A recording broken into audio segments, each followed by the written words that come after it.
I don't believe what I just saw. This is one of the great moments in the history of baseball. I believe in miracles. Yes! Is this the dagger?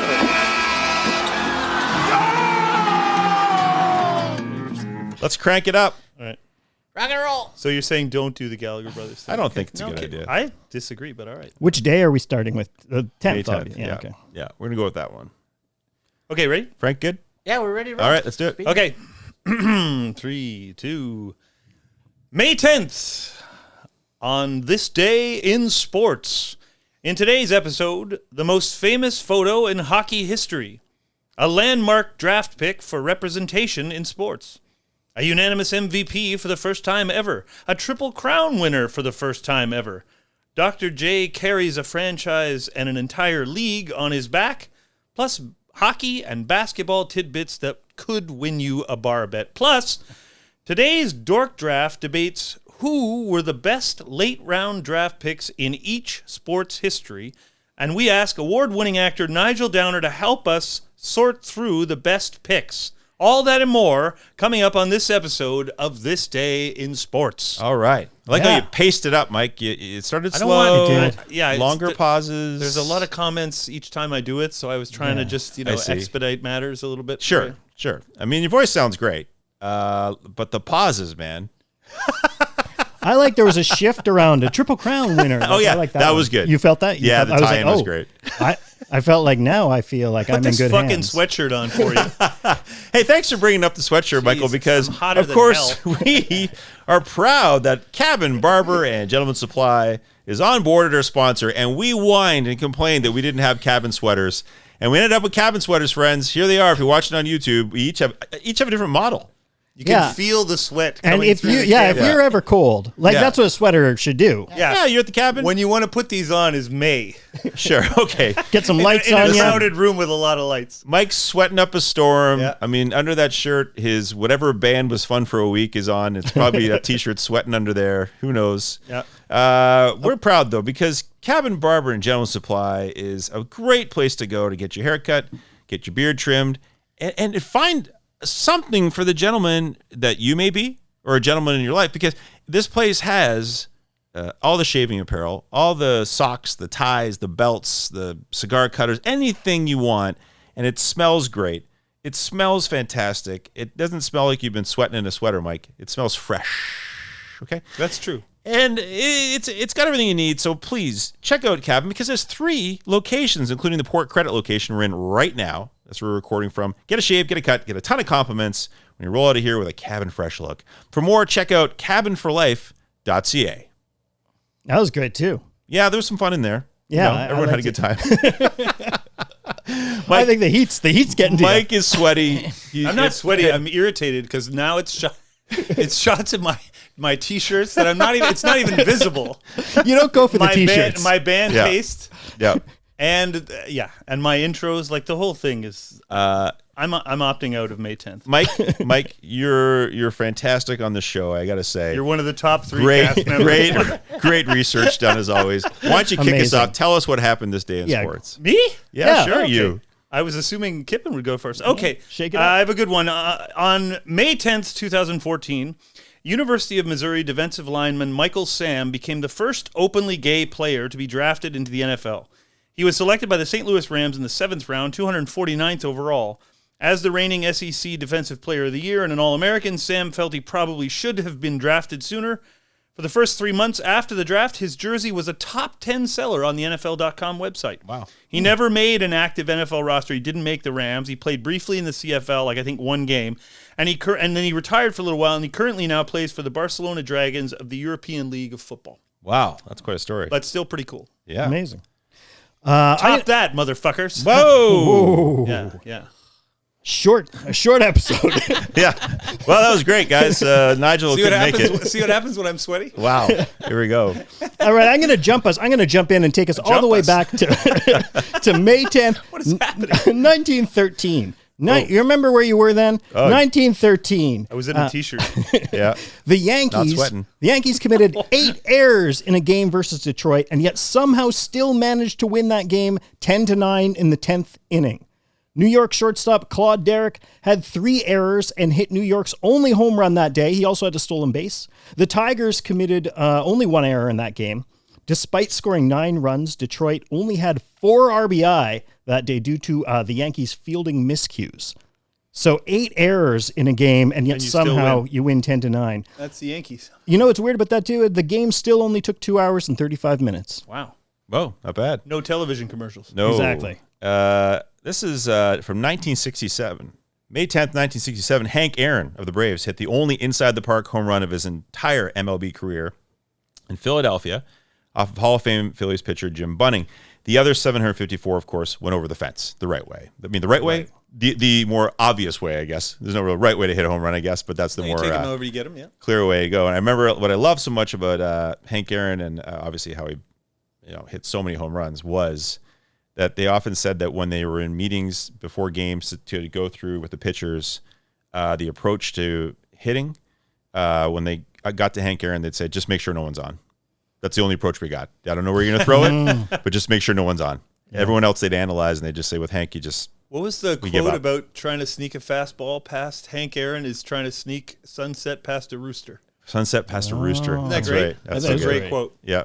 That's a debate for another show, but I would argue you could make the argument that Hank Aaron is the greatest hitter, period, of all time. And they said he can hit, but he's not 5 tools because he can't steal bases. And when the second he heard that, the next year he's went out and stole like 36 bases and never did even close that next year. He's just like, I'm going to show you I can actually do that. Yeah. It's not the big part of my game, but he's a great fielder. Yeah. He could hit, and he's a 5-tool guy, but he didn't get the respect of like a Willie Mays for his running, and he just said, I can do that. Yeah. Yeah, you wonder how many players can. We talked about in our 5-tool episode how Ichiro thought he could hit for more power, if he sold out more. Yeah. They say that if every single time he went to batting practice with Ichiro, he's just cranking them out of the park. Yeah. And he gets in the game, he's smarter about it. I'm sure Hank Aaron could have stolen more bases, but it probably, the risk of injury and all that, it's not worth it for him. Like, you're there to hit 700 That's it. Home runs. Like, that's it. But I really do think, I don't think he's the best player ever, because I think that's probably Willie Mays because of defense and stuff. But I would make an argument that Hank Aaron is the greatest hitter ever.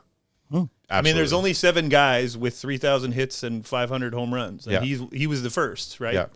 Anyway, I don't think there's much. He's definitely in the debate. Absolutely, 100%. Yeah, certainly from the right side. Yeah. Okay, sorry, this is me again. Yep.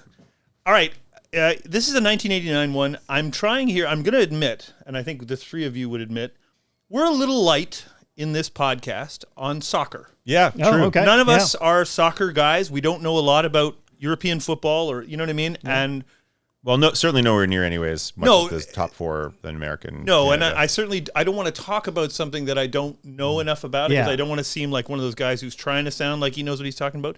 But I am going to try to make a conscious effort to include more football stuff in our podcast, because I think we do have people who care about that stuff. Okay.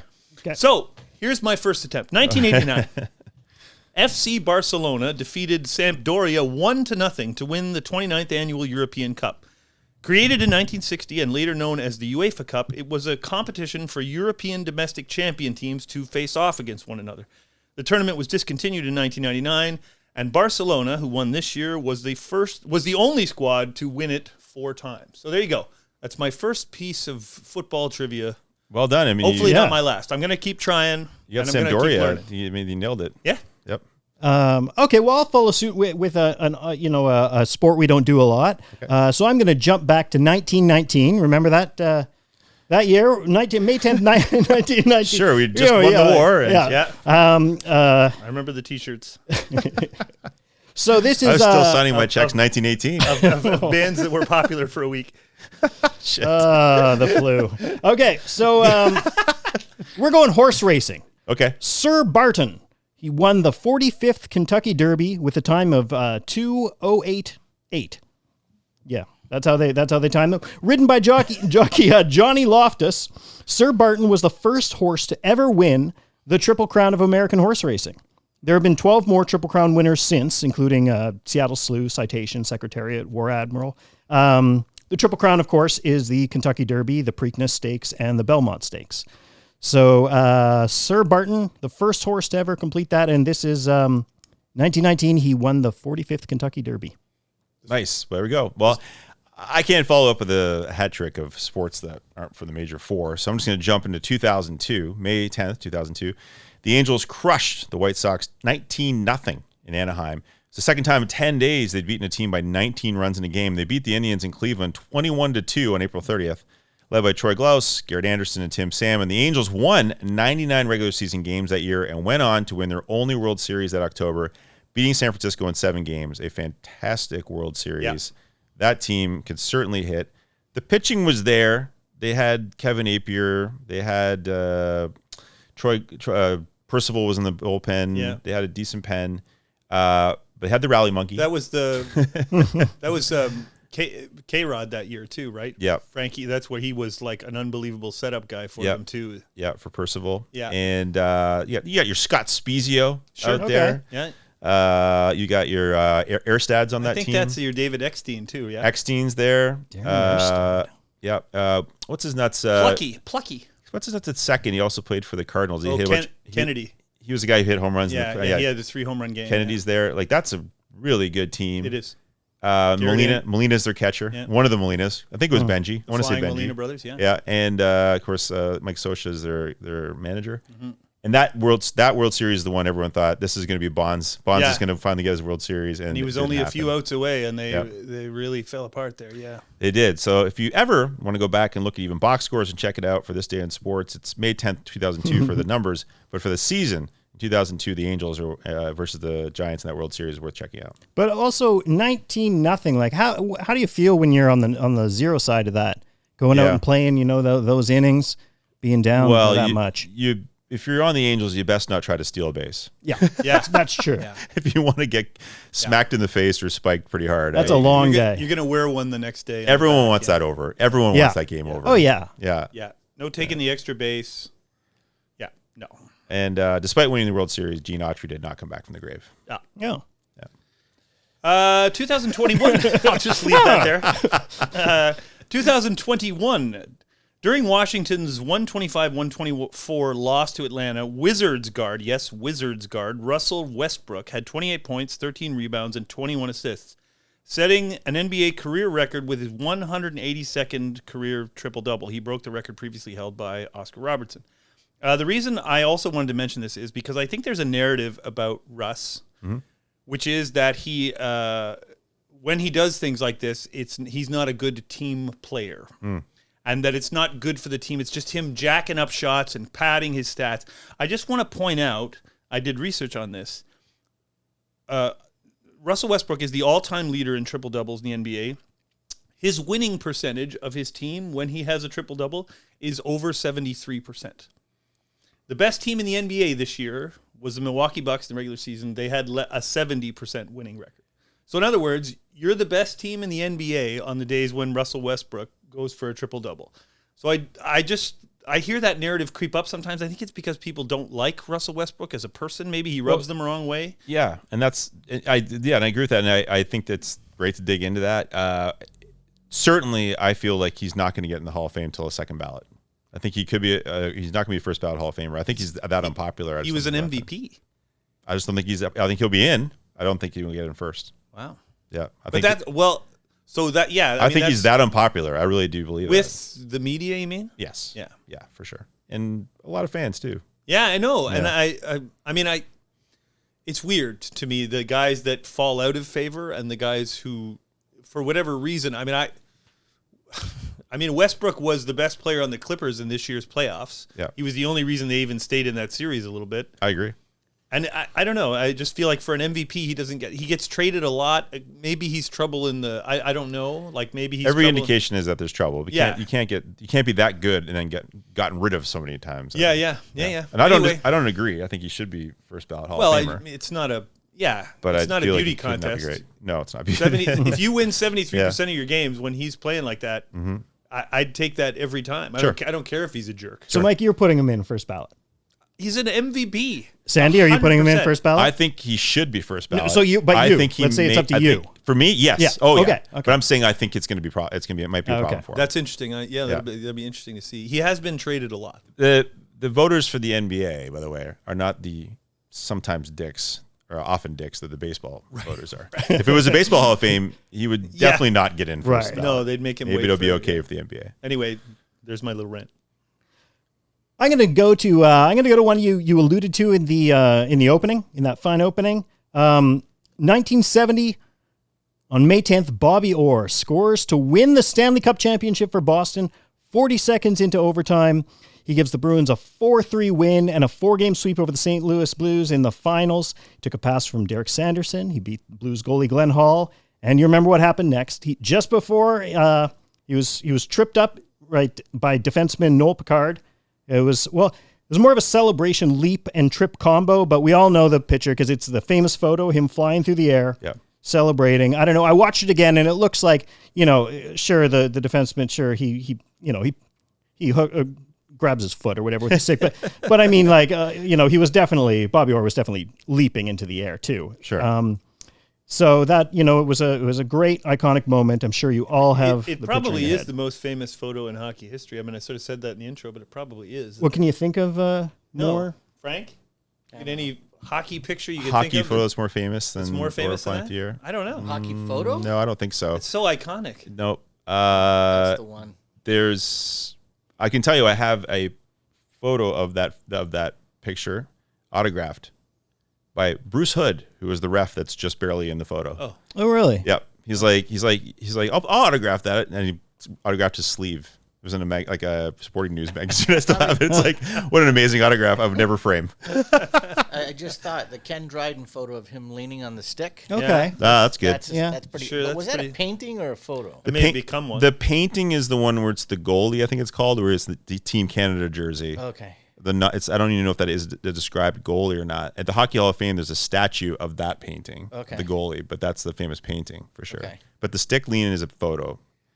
There's also a great photo, if you ever get to see a Bobby Orr, we don't see as much, where he's pounding the shit out of Pat Quinn in Boston Garden, and it's fantastic. The fans are like screaming behind. It's back in like the late 60s, early 70s, and it's blood flying. Because Quinn was the guy who Took him out. took him out, right? Yep. Like, so this was his moment. How much later was that? I'm not sure, because You don't Orr know? didn't fight much. No. And it's incredible, that photo. Oh, wow. You rarely ever I've get to never see that seen one. that. Wow. It's a great I'm one. gonna look it up. Look it up. All right. Look it up.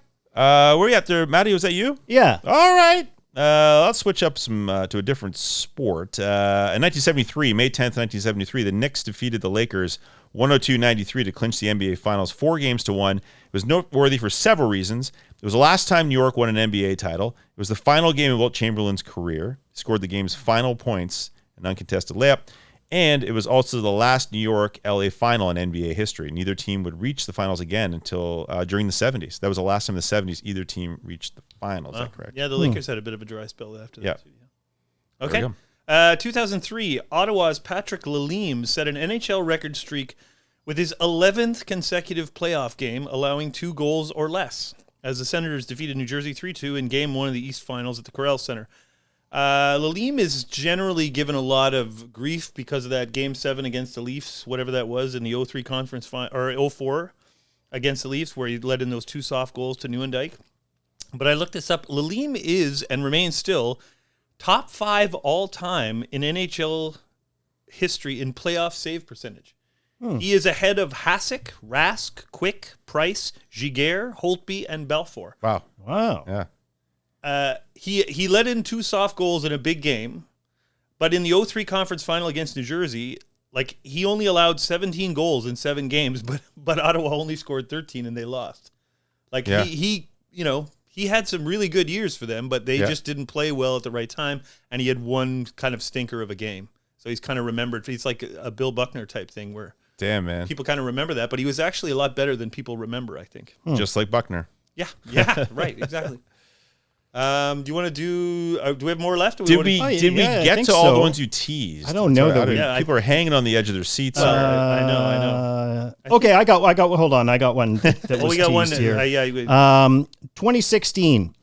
After breaking his own record for the most three-point baskets made in a season with 402, and leading Golden State to a 73-9 regular season record, Steph Curry became the first ever unanimous NBA Most Valuable Player.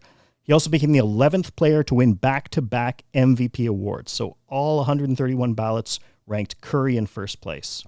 The first ever unanimous NBA Most Valuable Player. So Shaq was one vote shy in 2000. LeBron 1 vote shy in 2013. But quite an accomplishment. It's so weird that those two guys, like, you wonder who that one voter was who didn't vote for LeBron or Shaq those years. Like, were they making a point? Because it sounds like everybody else agreed. Like, maybe it was a personal, like Sandy was talking about, with Westbrook or whatever. Yep. Anyway. I'll tell you this. This is leading into the May 10th, 2022, very recent. Harbaugh once told the 49ers rookies, if you want to be in the NFL, you've got to take someone's job. Well, on May 10th, 2022, Tom Brady signed a 10-year, $375 million contract with Fox Sports to become an analyst during NFL games once he retires. Well, Brady's got that job now, and guess who got to lose their job? Greg Olson. Yeah. Fun for Olson there. Yeah, I thought Greg Olson was pretty good. Yeah, I thought he was too. I think he'll be back around, but that's such a bummer, that's how you Has Brady even done how you find out. even a dry run on camera? Like, I'm sure they've done guest? stuff, but not on camera, not like in front of an not that audience. we've seen. Yeah, no. We've never seen But anything. speaking of unanimous MVPs, Brady, 2010 unanimous NFL MVP. Yeah, well deserved. Yeah. Do you want some quick hits? Yes, except we have one more that I teased. Okay, please. Yeah, Matt, your 1974 one about the Nets. Oh, okay. You go for it. Take it. No, well, okay. All right. Here we go. Yeah, All right. I teased it. We got Staying with basketball, the Nets defeat the Utah Stars 111-100 in New York to win their first ABA championship. So this was the team's first season with Dr. J. Julius Erving, leading the way after being traded there from the Virginia Squires in the previous offseason. Largely because of Irving's popularity, the ABA held on for 2 more years. The Nets won the championship again in 1976 before merging with the NBA. And when that merge happened, Dr. J would, of course, go on to play the rest of his career in Philly. And become Mike's dad's favorite player. Yes, indeed. Oh, yeah? I think my dad still has a copy of Sports Illustrated somewhere with Dr. J on the cover. Sweet. Yeah, Yeah. it's pretty great. You know the story about the NBA-ABA merger with the Spirits of St. Louis, right? I do, but tell it. Well, okay, you got to help me because I can't tell the story entirely. But the sure. guys who owned, so there were 7 teams left in the ABA. 2 of them folded. 4 of them joined the NBA: San Antonio, Indiana, Denver, and the Nets. Yeah. And the Spirits of St. Louis, which were the 7th team, did not join the NBA and were given a deal by the NBA where they received The TV rights. a 7th of the TV rights in perpetuity. Yeah. With the idea being the NBA handing that out, saying, Okay, you no can, one's like they really were on watching tape and- delay Yeah, for years, yeah. like the finals. Nobody. Yeah. So these 2 guys who owned the Spirits of St. Louis took this deal, Folded. agreed to fold the team in exchange for that money, and were making by the 90s billions of dollars every year because they were getting like 13% of the NBA's TV money. Yeah. And they refused to renegotiate, of course, because they were making like hundreds of millions of dollars annually. And they didn't have to produce a thing. No. They literally They just sat back and got the money. Sat there and got checks for like years and years and years. They finally agreed to some kind of buyout. They did do a buyout at the end. But the buyout is like Yeah. buy islands in the Caribbean kind of money. Like and Well, it must have been to get you out of that deal, right? Yes. Like, you would want to walk away from that. Yeah, they just it's incredible. Not a lot of people know about it. no, I know. Those Well, are- the those NBA are doesn't silent brag billionaires. about it. Yeah, I know. Yeah.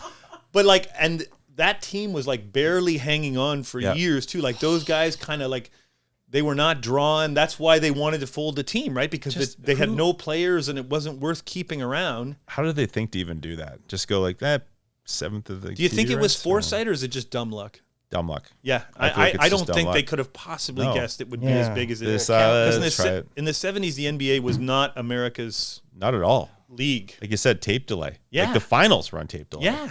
Remember there was always complaints that there were too many black people play. Like that's why they wouldn't put it on TV. It was like a whole, and there was lots of fights in the NBA in the 70s too that people complained about. They didn't want that. Yeah. It's an amazing story. Those 2 guys, I can't remember their name. Way to go. Their accountant was probably pushing them. You got to sell Way to this go. losing Yeah, proposition here. Speaking of making money on the NBA, in an unusual way, if you ever get a chance to watch John Tesh in concert, show you how he created the theme song for the NBA. Oh my god! It's I can't even get it in my head off the top of my head, but he wrote the song that's the NBA theme song on TV. And he walks you through how he came up with it. And it's like he kind of gets in front of the crowd. And he's got like a vest on. He's like gets the crowd clapping. Like it's kind of. I was thinking in my head, like it was kind of like. So the crowd's he gets over to the piano. It's like band kicks in. It's like it's incredible. It's like and he's getting a check every time that's played. Yeah, he's like just strolling to the mailbox. If you were at that concert though, would you have got caught up? Do you think you'd be clapping that? Yeah, you'd be into it. Oh yeah, come on man. now. Yeah. Sandy was at the concert. Thank you. Well, I made the vest that he wore. It's worth checking out. And played stand-up bass. Thank you so much. But yeah, that popped in my head. That's the theme song that John Tesh wrote, friends. Wow. Nice. Yeah. All right, let's do some quick hits. Let's do some quick hits. Quick hits. Quick hits. All right. I feel like I just did my quick hit. Oh, you did. Okay. Just Quick a hit. random John Tesh quick hit. Yeah, that's a good one. Quick hit, 1970. Braves pitcher Hoyt Wilhelm came out of the bullpen for the Braves during a game versus St. Louis to become the first pitcher in MLB history to appear in 1,000 career games. Atlanta lost 6-5, and Wilhelm blew the save that day, but he did save 228 other games. Very good. Quick hit. Yep. 2018, neither of you guys wanted to touch this, but I will. By defeating Nashville 5-1 in Game 7 of the Western Conference semifinals, the Winnipeg Jets reached a conference finals for the first time in their history, either the first history or the second one. Mark Scheifele scored twice to set a team record for the most goals in a series with 7. They would lose to the West Finals to Las Vegas in 5 games right afterwards. Quick hits. Yeah, well, what about those Avco Cups? Don't forget. Yeah, exactly. Don't forget those. We got the final Avco there from the Jets. That's right. Gretzky still mad about it. May 10th, 2014, Anaheim's John Gibson shuts out the Kings 2-0 in Game 4 of the Western Conference semifinals in his NHL playoff debut. Still, over a month from his 21st birthday at the time, Gibson became the youngest goalie in NHL history to record a shutout in his first playoff game. Wow. Quick hits. Yep. 2022, Anaheim's Anthony Rendon hit a home run while batting left-handed for the first time in his MLB career, and that means over 4,200 career at-bats. He hit it against Rays position player Brett Phillips, who was pitching in the 8th inning of a game in which Angels pitcher Reed Detmers threw a no-hitter.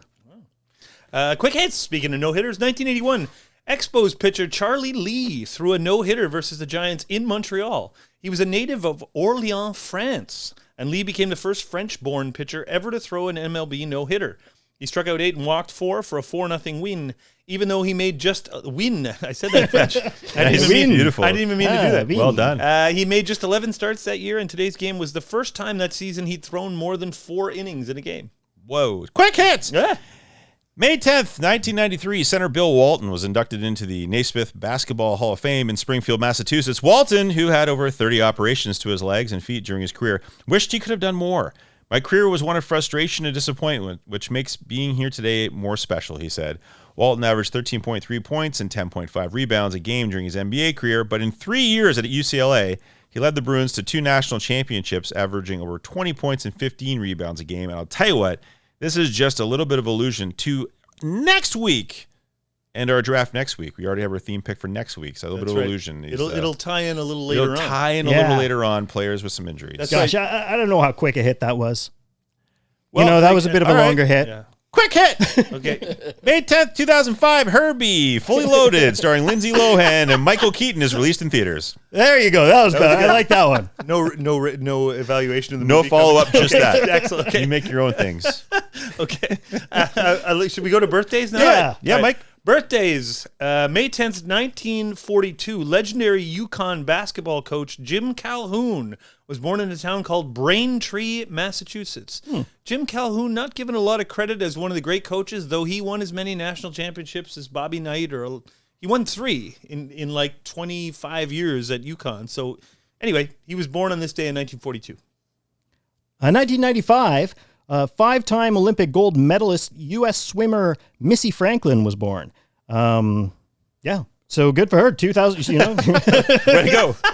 Well Way done. to go, Missy. All right. I'll go for this one. One of my favorite Raptors of all time. 1973, NBA forward Jerome Junkyard Dog Williams.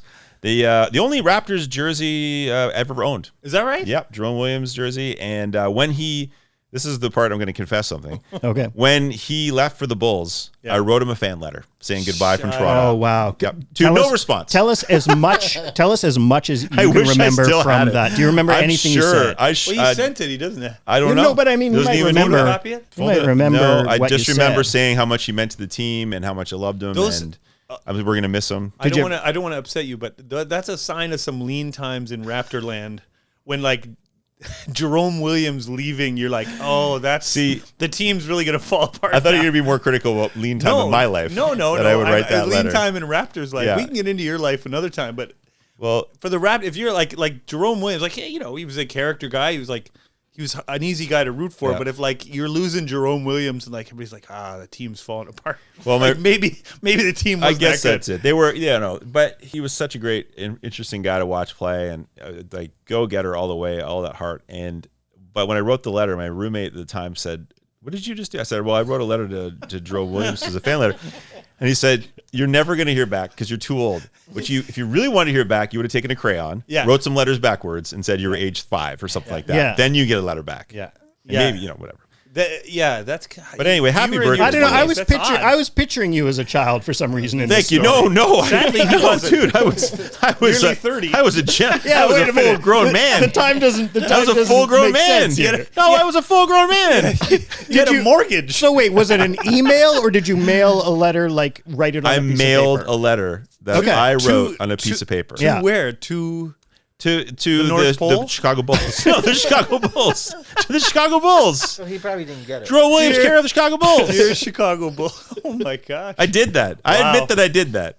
We're That's gonna have beautiful. to. He never That's a wrote me beautiful back. thing. Frank, If you he want to do didn't something write. for my birthday next time, We need to Yeah. stop. Give me a letter recording back. right now. Yeah, maybe you did, and your roommate at the time just was like, Oh oh, no, got lost in the. Got lost in the I'm gonna try to move on from this. Okay. Birthday, May 10th, 1961, former NHL player and Montreal Canadiens head coach Randy Cunningworth was born in Etobicoke. I mentioned Randy Cunningworth because he was, I believe, the first head coach of the Canadiens who did not speak French.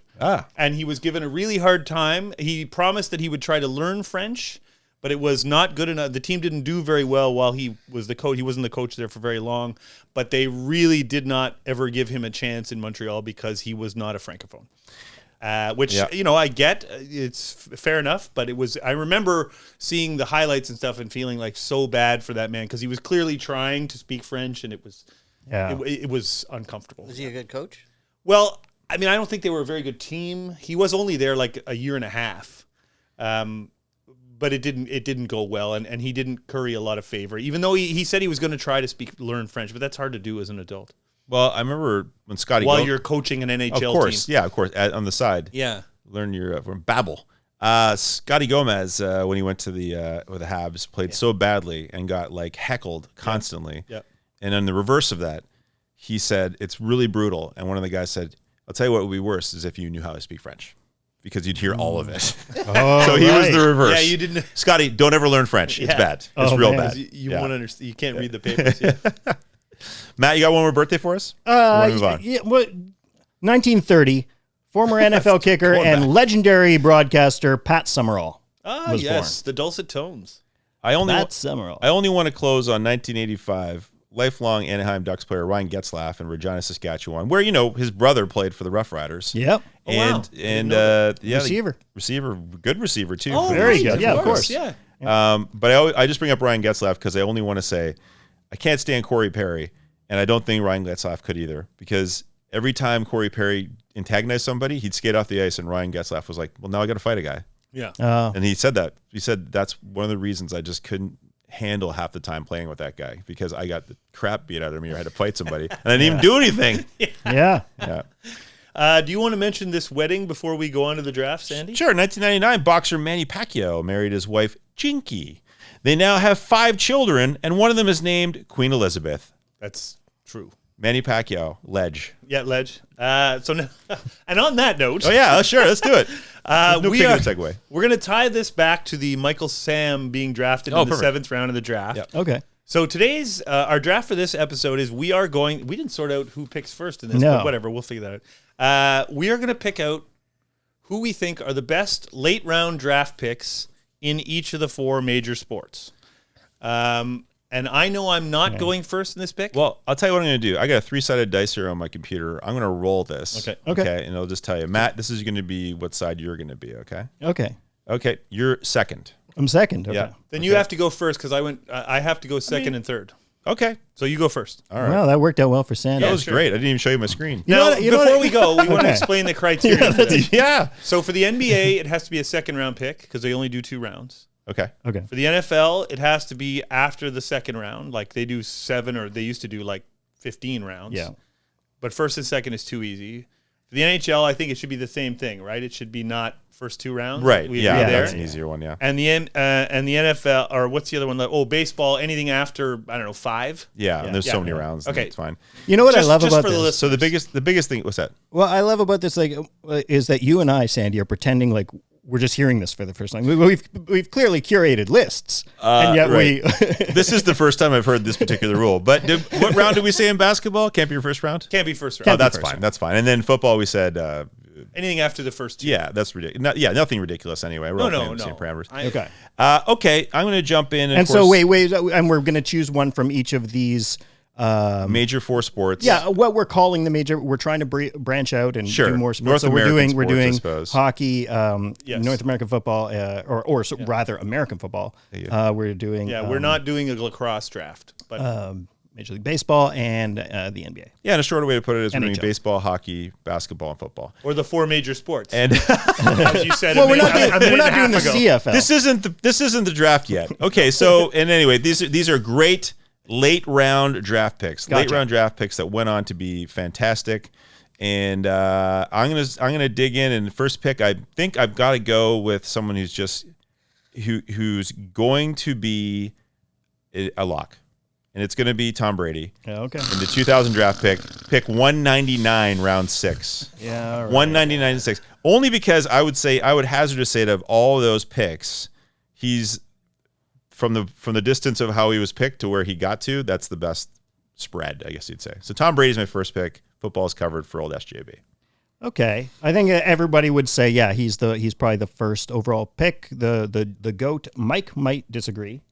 Like, He's you're just not- falling asleep you- because it's you know. boring, and it's fun. And I know it's boring. It's just sometimes you're just trying to win a draft. Okay, I'm gonna go. So I'm gonna pivot away. I'm second, right? I'm gonna pivot away. Yep. From football. I'm gonna go Major League Baseball. I'm gonna pick Mike Piazza. 62nd round, the 1,340th pick. And legend has it Tommy Lasorda helped convince the team to pick Piazza with a low risk pick, and Mike's father Vince Piazza apparently grew up in the same neighborhood as Lasorda. Yep. Sort of was his godfather, I believe, Mike Piazza. So 62nd round. So do you know the deal with that? In that time, in 1988, you could draft until you wanted to stop. That's the truth. Yep. So you could be like the Cardinals and go, you know what, we got our guys, we're going home. Oh, you guys are Yeah. staying? And slowly you could get down to, it could be just the Dodgers And the Mariners sitting there going, yeah. pick, Yeah. and that's a round. Yeah. 62nd round. Yeah, okay, but So still, some teams had clearly gone home. Oh, God, okay, yeah. then let's clearly just say almost the all of them. 1,340th pick. Yeah, yeah. I don't think we're going to get much lower than that in this draft. No. Oh, no, that's it, for sure. Okay, I will then go to the NBA, and I think this one is as clear as anything. There's a couple other players who were great, but Nikola Jokic was the 41st overall pick in an NBA Yeah, draft, yeah. which is about as late as you can. I mean, mid-second round in 2014. He's a 2-time MVP. He's a 4-time All-NBA. He's 5-time NBA All-Star. He just lost the MVP vote again this year. Yeah. You could make the argument he's the best player in the league at any given time, and he was a second-round pick. That just doesn't happen. A 2-time MVP in the NBA, they're always lottery picks. Yep. So for me, the slam dunk, if you'll pardon the pun. Thank you. Oh, wow. For the NBA was Nikola Jokic. Yep, that's solid. Okay. I might go to the NBA too, because I feel like I want to jump in there and get Manu Ginobili. Sure. 57th overall, Hall of Famer now. Round 2, 28th pick in second round, 57th overall. He's coming from Argentina, which I guess is maybe why people were a little bit not sure about who he's going to do. But if you look at those solid stats, he is, a massive part, obviously, of those Spurs dynasty. and it played a heck of a long time. Yeah, you could say it faded a little bit, obviously, towards the end, but Who didn't? if you're 57th pick and you're a Hall of Famer, not so shabby. No, not too bad. Yeah. Jeez. Okay. Yeah. Okay. Well, I'm obviously not gonna do NBA because I have my Yep, pick of the you can go litter anytime there. now. So I'm gonna go to. Let me take my first. I'll go NHL. I'll take the first NHL. I'm gonna take Dominic Hasek. Yep. In 1983, he went in the 10th round, 199th overall. You wouldn't play in the NHL to the 1991 season, but once there, he won 6 Vezina trophies, 2 Hart trophies, 2 Stanley Cups, and of course, a place in the Hall of Fame. So of course, teams were worried about taking him, players from behind the Iron Curtain, but so that's probably why he fell. But Dominic Hasek in the 10th round. Yeah, that's nuts. Yeah. That's the Blackhawks? Yeah, Chicago. Yeah. Okay, I'm going to also stay in the NHL, and I'm going to take Luc Robitaille, Yeah. who was taken in the 9th round, 171st overall, even though he had 191 points in his final year in the Q. Like, how do you have 191 points and no one takes you until the 9th round? He won the Calder Trophy. He was a 13-time All-Star. He has 557 goals and 1,154 points, and he wasn't, 170 guys got taken before him. Yeah. Not only that, he claims that only one scout talked to him. Yeah, the like I Kings. said, it's not like he was hurt or Yeah. he was scoring like crazy. I mean, I'm sure he wasn't a big guy or whatever, but still, how does that happen? Anyway, Luc Robitaille. Great pick. Fantastic pick. I'm going to dip into baseball before Matt gets there, and I'm going to take Cardinals. Unless I take He another already took player. Mike Piazza. Took Hall of Famer Mike Piazza. Before Mike gets there. There you go. Okay, there you go. Okay. You guys okay? Yeah. All right, just want to rattle cages. I got a little mad. Mike's real sweaty, and he's gonna get more and more just want sweaty this if to he be keep over. I delaying. kind of want to see that dice roll now that you. No, I can't lie. Yeah. That's one of my weaknesses. Here we go. Cardinals, 1999, round 13, pick 402, Albert Pujols. Yeah. Is obviously first ballot Hall of Famer at the 402nd pick. I know we're never going to get near to the Piazza 1,300 plus pick, but that is round 13, pick 402. And I believe this era you couldn't keep picking until you couldn't pick no more. There we go. Pujols is on my team. Now. Oh, is it Matt. Is it me? Okay. Okay. What have I got left? Okay. I need NFL and I need basketball. I'm going to go NFL. And okay, this is again, I'm just going for the best of the late round pick. And I think what I got to do is go with Mr. Relevant. I'm going to go Brock Purdy because, wow. Purdy, there we go. because look, who else other than the only other Mr. Relevant, which of course is the last player taken in the NFL draft. The only other one who really, I think, amounted to much was Ryan Suckup, the kicker, who was Mr. Relevant in 2009. But Brock Purdy, I know he was injured, but despite what he did, despite only starting 5 games, he finished 3rd in offensive rookie of the year voting. He had 13 passing TDs, 4 interceptions, 1 rushing TD. Unfortunately, he tore his UCL in the NFC championship game against Philly. But I think to get a quarterback like that, yeah, Brady in the 6th round is great. But I think just the fact that he was Mr. Relevant, the last player taken. Very good. Yep. That's a painful memory, that NFC Championship game. That might have been the worst NFC Championship game ever. Like, it was over 4 minutes in. Yeah, it's like, Yeah. well, that's it. Like All the Josh build-up Johnson and- came on, and you were like, it's like a guy from high school playing. Yeah. It was bad. Okay, so I'm going to ask you two guys. I have my MLB pick left. Yep. Do I go for who I think is the better player or the later round? Well, you see, That's the debate I'm having with the NHL. Okay, so I for entertainment value for our readers, who should I pick? The later round guy or the better? They're slightly- readers of a podcast or readers yeah. on YouTube as well? Yeah, But I think I think Sandy and I have shown that we have 2 different strategies. I'm always going latest pick. Sandy's Yeah. going better player. I'm always than earlier choosing pick. Yeah, the gap. for entertainment value. Okay. So Entertainment then it is. Then you Then gotta the guy keep your- how about the player you like more? I don't. Okay, then this one. Okay, then okay. So you've taken your baseball one. You've taken Yeah. your baseball. Yeah, My debate correct. is between John Smoltz and Nolan Ryan. Ooh. Ah. John Smoltz was picked in the 22nd round. Yeah. 574th overall in Tigers? 1985. Detroit Tigers, The Tigers, yeah. by his hometown Detroit Tigers. Yep. But Nolan Ryan was taken in the 12th round. Yep. And you can make an argument that Nolan Ryan is the greatest pitcher of all time. So I I'm gonna- disagree, but yes. I don't think he is either, but yeah. 5,700 strikeouts. Yeah. Like, it's absurd. So I'm going to pick Smoltz. Yeah. Because he's a later pick. Yeah. He won a Cy Young. He's a Hall of Famer. You know, he's only the second pitcher ever to have a 20-win season and a 50-save season. You know, he won in Cy Young. He's an NLCS MVP. He was a great postseason pitcher, so I'll say John Smoltz. But it's absurd that none of us took Nolan Ryan. Well, we don't have a very deep draft. No. Yeah. So you're not going to get to some of those guys. I mean, nobody took Keith Hernandez he went 42nd round. Yeah. Yeah. I think really revisiting this, we could have gone and just done one sport. Yep. And just done a bunch of picks from one sport. And we can definitely do that for baseball again and not just say these 4 or 3 aren't in this anymore. Yeah, I know. It's so deep that you go back there. Okay. Okay. All right. Going to hockey. You have to now. Yeah, I have to. And I've got it down to a few. But again, as Matt said, how do you pick from my strategy has been how late? Well, Pekka Rinne, the Nashville Predators, 2004, 8th round, 258th pick. Wow. Mm-hmm.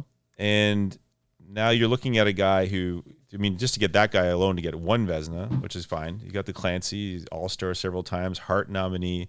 He finishes with 369 wins, 213 losses. Fine. I had this down to him and Lundqvist, but I feel like just for that real period of time, he's getting like 43 win seasons and 40. He is, and as Matt said, how far down you go and how far you go up to finish your career. Pekka Rinne is my choice for the NHL. Okay. What sport you got left? I got NBA second round. So you guys did really well in the NBA. I think I'm going to go with Marc Gasol.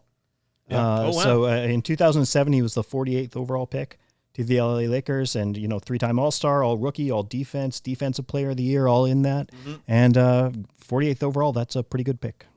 Okay, my last one is NFL, and I am going to take Roger Staubach, who was a 10th round pick in 1964.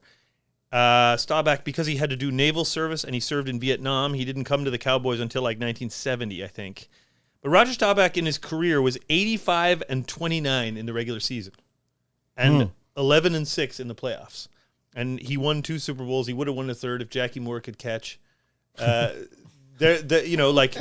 is a all-time great quarterback. Yeah, absolutely. And 10th round now, the rounds weren't as long as when Brady was picked, so it was only 129th overall, but still.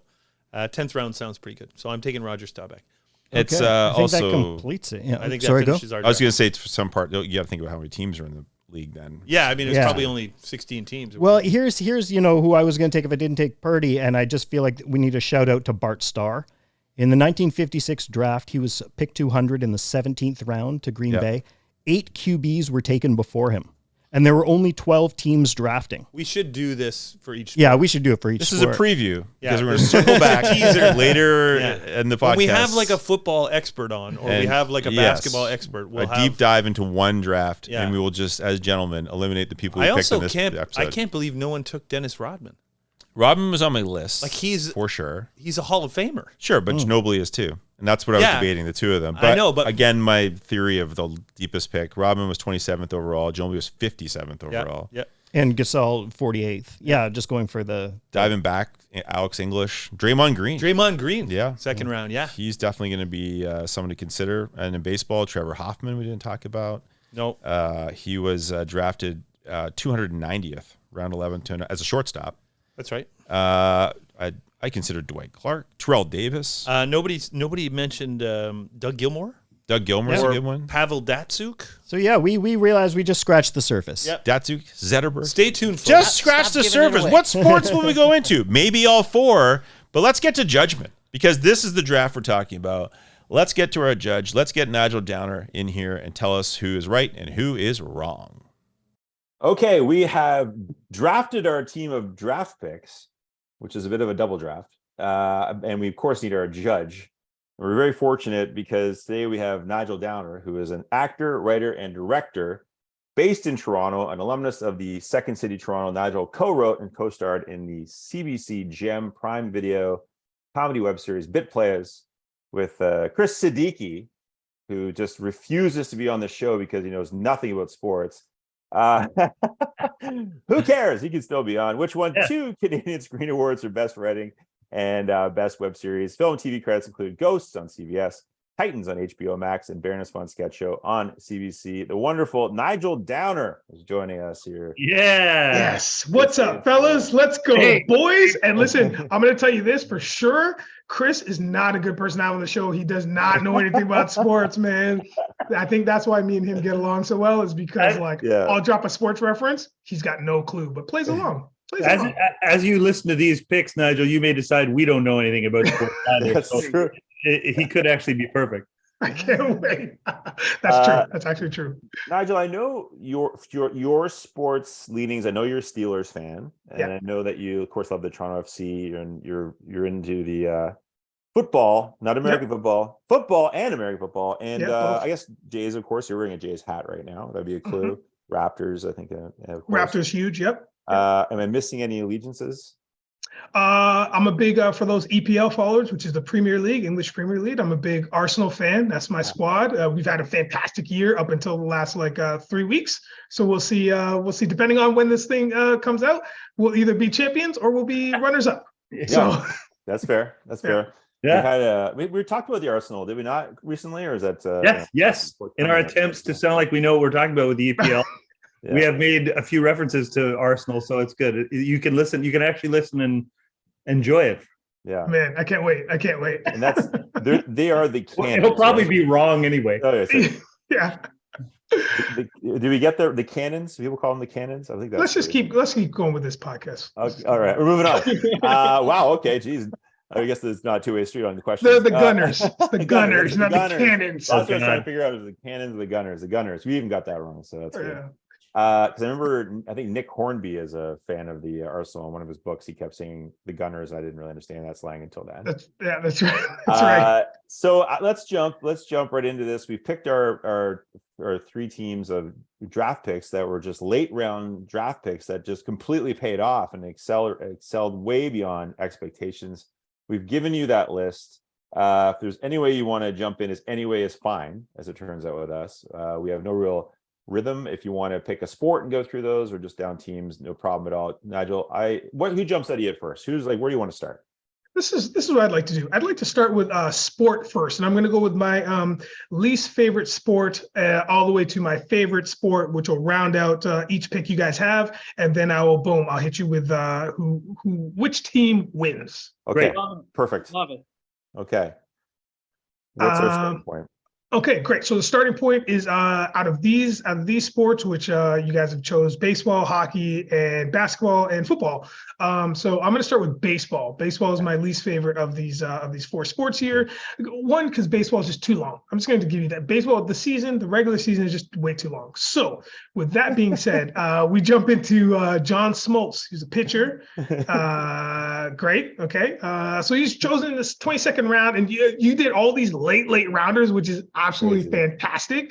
And it's also crazy knowing that where they've ended up. You have a lot of Hall of Famers here. You have a lot of potential Hall of Famers here. And I'm talking about all around, like across the board, which is fantastic to see. So he's drafted in 1985. Listen, to me, I get baseball. Usually the players have longer careers until they're injured. And then that can really shorten up their career. I mean, they just stand around. So if you go 0 to 100 all the time, you're going to get injured. And that's what they do.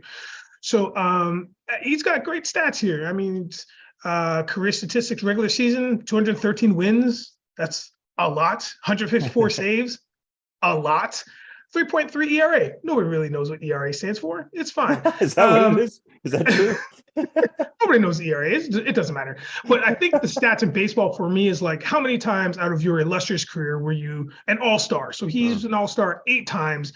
He won the 1996 NL Cy Young Award, which is the best pitcher in the league for that season. And he was the 92 NLCS MVP. Great stats for me on that guy. So I like what he's done, what Smoltz has done. And he's also a guy who he played, was it the Dodgers, I want to say? Who did he play for? The Braves. The Braves, that's right. Yeah. So he's very as I say that, and I get the team wrong, but because he played for the Braves, us Torontonians, we have such a soft such a either love or hate with the Braves because we played them in the World Series and it was such a big World Series for us. Yeah. So I find that interesting. So John Smoltz, okay, I get it. Team 2, we have Mike Piazza. Yes. Now, Mike Piazza, listen, man, this guy's a 12-time All-Star, 10-time Silver Slugger, which means this guy he just batted a bunch. Hall of Famer, he's a legend, and I get it. This is big for me because Mike Piazza was one of the faces of baseball in his tenure. So he's just very familiar to me. Not only the name, but just his demeanor and he's just a really, really nice dude. He was just all around a good guy. And I do remember him fondly. And I remember in 62nd round, which is, he was the third, how many? Okay, 62 rounds. He was the 1,340th pick by the LA Dodgers. Yeah. That is astronomical. Not only is the baseball season too long, but their drafts are too long. As we noted earlier in this episode, Nigel, back then the draft rounds went as long as the teams decided they still wanted to draft. So by the time they get to the 62nd round, it could have been the Dodgers and the A's just going, I'll take this guy, I'll take this guy, I'll take this guy. Wow. Everyone else is gone. They're long gone. They're done. Yeah, they stopped doing that. But yeah, and you know what? That's another cool thing about it is because Piazza was late in the mix. So, and then what he ended up doing, again, winning Rookie of the Year in MLB, it's not a small feat. So that's fantastic. Again, like I said, 12-time All-Star. He had all the skills of a hitter and very little skills of a catcher, but he could sure as hell hit. He could sure as hell hit. Just don't ask him to throw at a runner at second. Yeah, because that was happening. No big deal. And last but certainly not least was Albert Pujols, who's more of the current player out of the three baseball players, or he was the last, I guess, to retire out of this. He just did last season. Yep. Yeah, exactly. Yep. Which is wild because his career spanned 21 years. So this guy played a lot of baseball for a long time, and he will likely, be a first ballot Hall of Famer. He was also Rookie of the Year, 11-time All-Star. So he's in the same wheelhouse as the same categories. A lot of these players you already picked. 3-time National League MVP. Again, that's a little bit of a bigger feat to be 3-time National League MVP. 6-time Silver Slugger as opposed to Piazza's 10-time, and 2-time Golden Glove. One of the things that I found interesting about Pujols is that he played for the Cardinals, the Dodgers, the Angels. Then he went back to the Dodgers, and then he retired as a Cardinal. Yes. I really love that about that guy.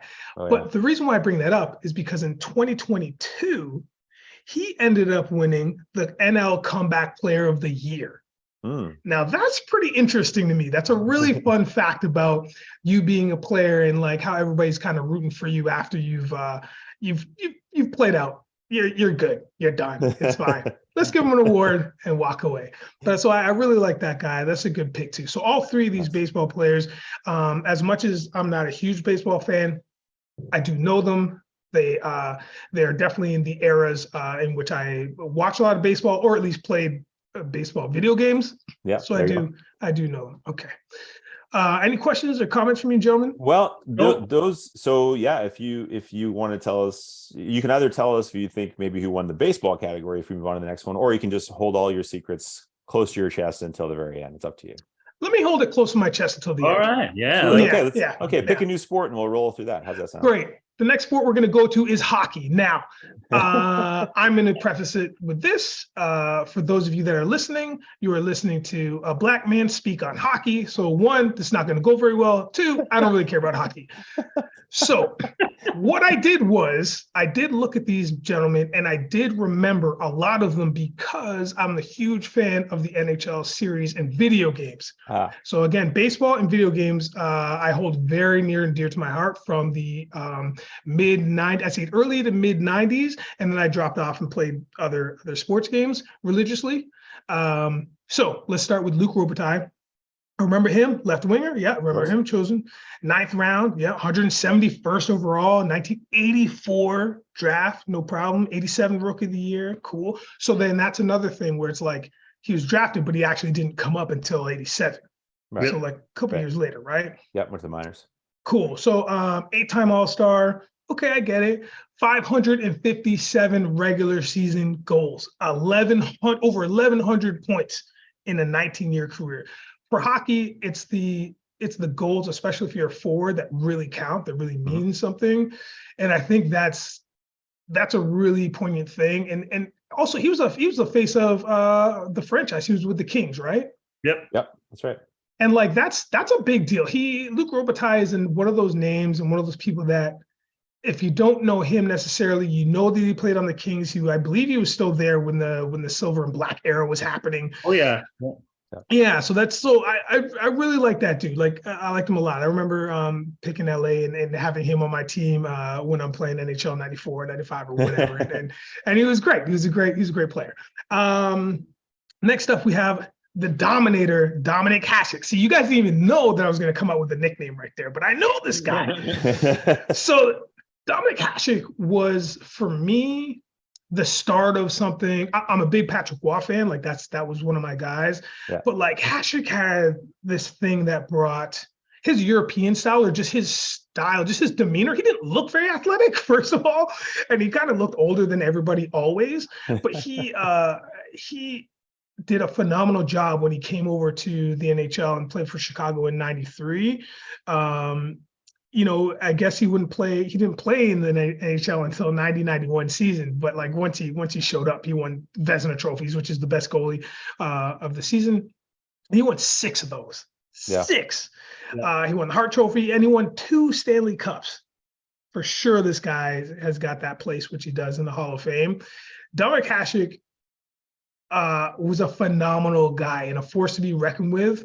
And he was exactly that, the Dominator. There was no doubt about it. So whenever you were playing against him, it was a big deal to question your forwards. Who's going to score? Who's going to beat this guy?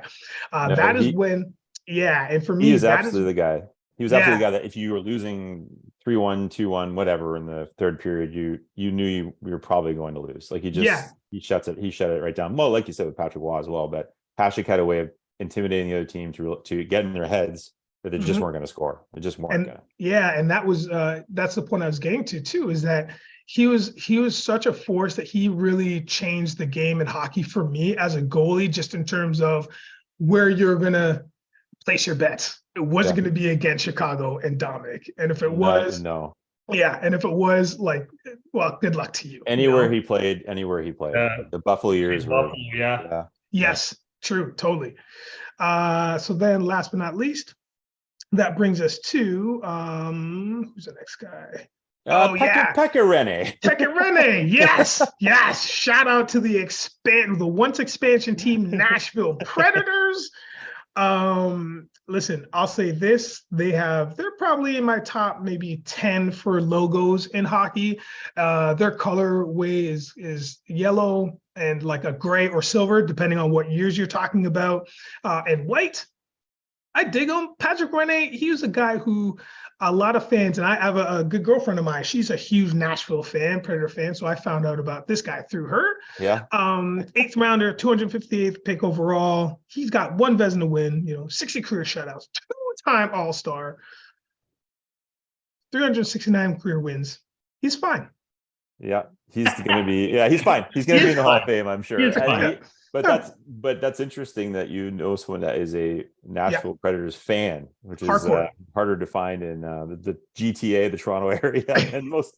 Hardcore. So I think the thing about this gentleman is that because the franchise was so new, and then when he popped up, he really led the way for the Predators to be something. And to be not even a force to be reckoned with, but at least to be in the mix of like, hey, we're in the conference, we're here, we're not just an expansion team anymore. So he actually did a really good thing for the franchise to actually get some players over there. And they had a couple great playoff runs as of late, but he's like I said, he's fine. He's fine. He's got a lot of numbers. That's the interesting thing I think about Rinne is I always thought at some point the Nashville Predators are going to trade him. They're going to trade him at some point. They're in so many good positions to trade him, but he like, sometimes it's just challenging in places like Nashville. He wanted to play there. He wanted to be there. And that was a big part of the franchise, making him a franchise legend, is that he stayed there the whole time and didn't want to go, which is great. Yeah, and that's the thing with that kind of club, like in terms of Nashville, they have a lot of players that are just going to be lifers there. They like the scene, the atmosphere, and the vibe, and their fans are some of the best in the National Hockey League. I think we're excited. We're excited because we're going to get into the two sports now, which you seem to love the most. Yes, that's right. So now we're jumping in. Let's give me some ball, okay? Let's talk about the ballers. We're talking about the Joker, Nikolai Jokic. Are you kidding me? Yo, this guy, though, I don't understand how people didn't do their research, or they did and they just missed him by the time the second round came when he was 41st. Are you kidding me? This guy's a two-time NBA most valuable player. He could have been, and we're recording this the playoff time in 2023, and they are playing, the Nuggets are playing the Phoenix Suns. And like, this is a fantastic series right now. It's 2-2. It just tied up. Phoenix had just won. And this series, who knows how it's gonna end. But the Joker, it could have been a 3-time most valuable player. I think he came in maybe third. He would have came in third this year. Yeah, that's right. I think sometimes the voters just get bored of giving it to the same guy. Just gonna say that. Yep. Embiid's a better story. I get it. You know what I mean? But yeah. I agree. So Embiid, Giannis, and then the Joker, 5-time NBA All-Star. And yes, to your point, he's at this point in time, he's only 28 years old. If you watch him play, this guy plays like he's been in the league for decades. He is absolutely phenomenal. He led the NBA in triples and doubles, 2021, 2022, 2022, 2023. He's just a phenomenon to watch on the court. He's so tall, but he's so agile. He looks like he's one of those guys that looks like they're running so slow, they're running backwards, but they're not. He's running forwards. But he's just a great gentleman to watch on the court. And he can get aggressive when he wants. So it's really cool to see him on this list. Because the guy's a phenom. I wish him all the best, and I hope he gets a couple Larry O'B's under his belt. Well, you've got a very current player obviously here, and then your other two NBA choices are retired, are out of the league now. So I'm curious what you think of them. I will, 100%, which is absolutely fantastic, because now we're jumping into Marc Gasol. I was like, okay, Marc Gasol, this guy, another one of those gentlemen, a European, who's just like, he doesn't look like he has basketball prowess whatsoever when you look at him as well. Tall, pasty, but he has got so much, his basketball IQ very high. He was 18th pick, 48th overall, played for the Lakers in 2007, 3-time All-Star, All-Rookie, All-Defensive Player of the Year. You want to talk about some hustle stats? That's what he has. That's what Gasol has. Gasol has, he has the real hustle and the real grind. And he's a team player, man. He wants to be there, and he wants to be for his team, and he's team first. Hence all rookie, all defense, and defensive player, because he's there to win championships, which is what he did. And let's jump to the last but not least is Manu Ginobili. This is all Europe all the time. So we've got European, but way of Argentina. Yeah. By way of Argentina, yeah, totally. Thank you. One Serbian, then we're just like Argentina. Second round, 28th pick, 57th pick overall. Spurs 1999 draft. This guy, 2-time NBA All-Star, 4-time NBA champ, 2-time or 16 seasons with the Spurs. That's the only team he played for. Yeah. Manu was the guy who was even more unconventional looking than everybody else that you guys have picked. But he could shoot. He was an amazing guard, because his speed was faster than you thought off of the first step, and his fake to the first step was lightning quick. So once he actually, changed or manipulated his game a little bit so he could use that, and he could also shoot, he became this threat that nobody could stop. The Spurs they dominated the mid-90s. Like, there was nothing you could do about them. And at first, I hated the Spurs because I hated the way they played. But Coach Pop, like when you watched how he used everybody on that team, from Parker to, and then we got the Twin Towers too, like when Parker and you had the Towers and you had Ginobili, man, it was almost like watching the second coming of the Bulls in a different way though. So like all the right pieces are in this franchise, and Manu was one of those pieces that if you took him away, it would be to the detriment of the team. And I don't know how they would replace him, and it would be a huge loss.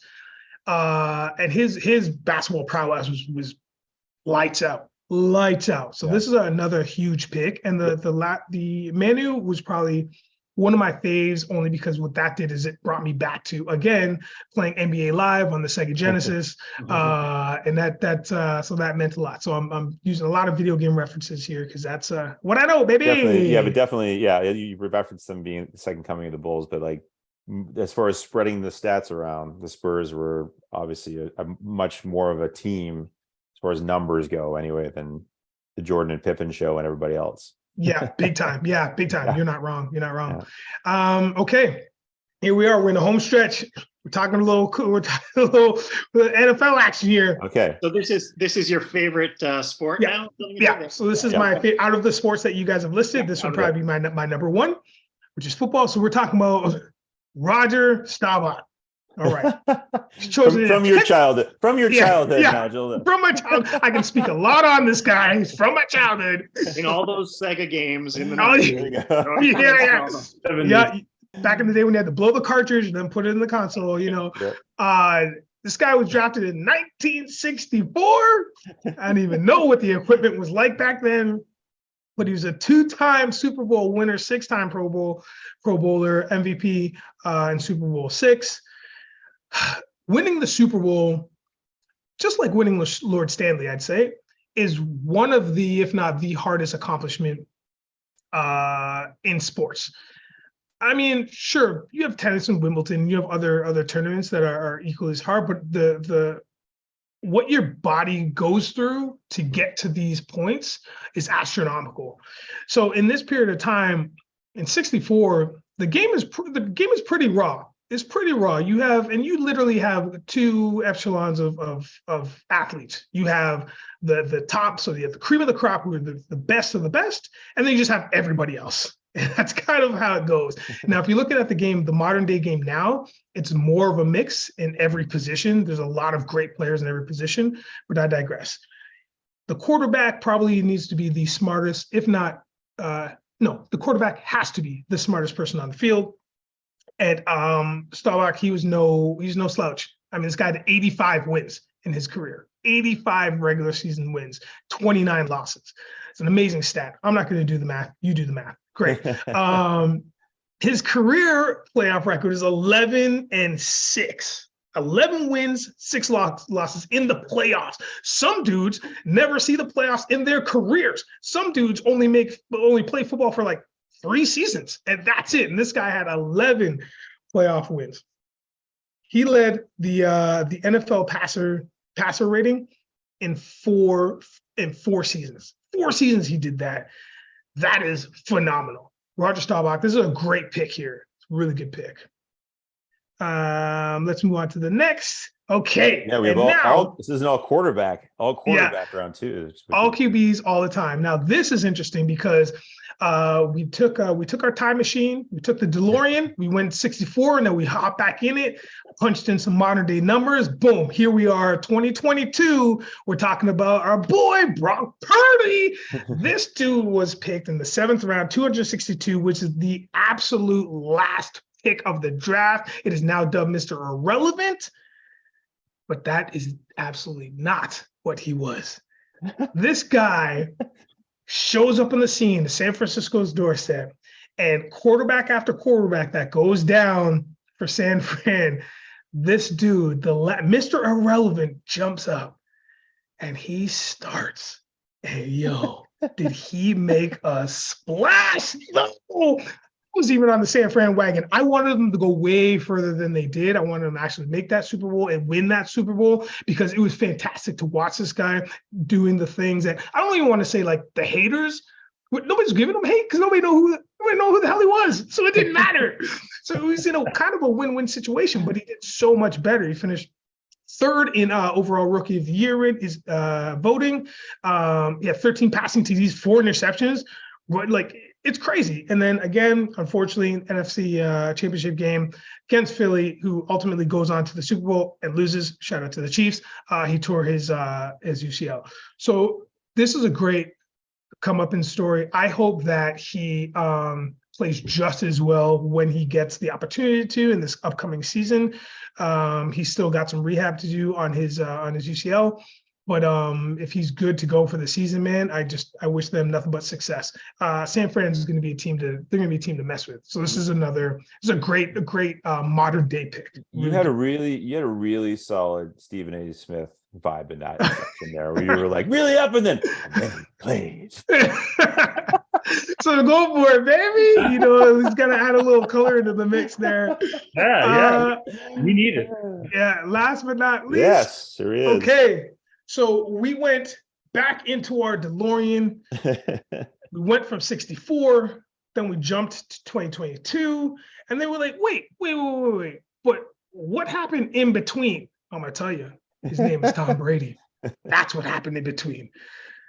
Now, I quote, we hate to admit it, but he's the GOAT. Yes, that is true. We are talking about this dude who was picked out of Michigan. Please do yourself a favor. Google Tom Brady, Google 40-yard or draft camp, or Google any video that just shows Tom Brady doing his measurables. Oh, yeah. You will not believe how this gentleman won 7 Super Bowls, 15-time Pro Bowler, 3-time All-Pro, 3-time AP MVP. This guy, I could go on and on and on, but I will not, because it's about the rings on his fingers. This dude shows up as a Michigan Wolverine, and he leaves as a New England Patriot. However, even when he gets traded in what should have been his last season, his last career start as a Tampa Bay Buccaneer, and wins a Super Bowl. How do you do that? Mm-hmm. You only do that when you're a GOAT. This pick makes sense. And by proxy of that, my feelings were that team 2, quick reminder, Brock Purdy, Dominic Hasek, Mike Piazza, Marc Gasol, man, team 2 is dangerous. But then when I read team 3, they must be crowned. Albert Pujols, Manu Ginobili, Tom Brady, well, and Pekka, I guess, is fine. Well, that's a good analysis. Well, Matt was team 2. He was close. Yeah. I give, obviously, Tom Brady was the first pick of the draft for anything. So I think that's obvious. I think Sandy probably takes it in basketball and football, but not hockey. Not hockey. I thought he was weak in hockey, and frankly, I don't think you. I mean, Pujols. Yeah, okay, Pujols in the 13th, but 13th versus 60. Yeah, it wasn't an easy decision by you. I didn't envy that, and I abide by your ruling. Mike also had a team. Oh yeah, right. That was team 1. Right.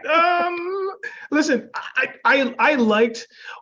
What I liked about all 3 of these teams is that you did not, and as it should be done, you did not make it easy. You guys picked some really great players especially from different eras. I know that some of the positionings were the same, but like I remember a lot of these players are in my wheelhouse, and a lot of these players make sense to have on your team if you're going to start a multi-faceted squad in these sports, right?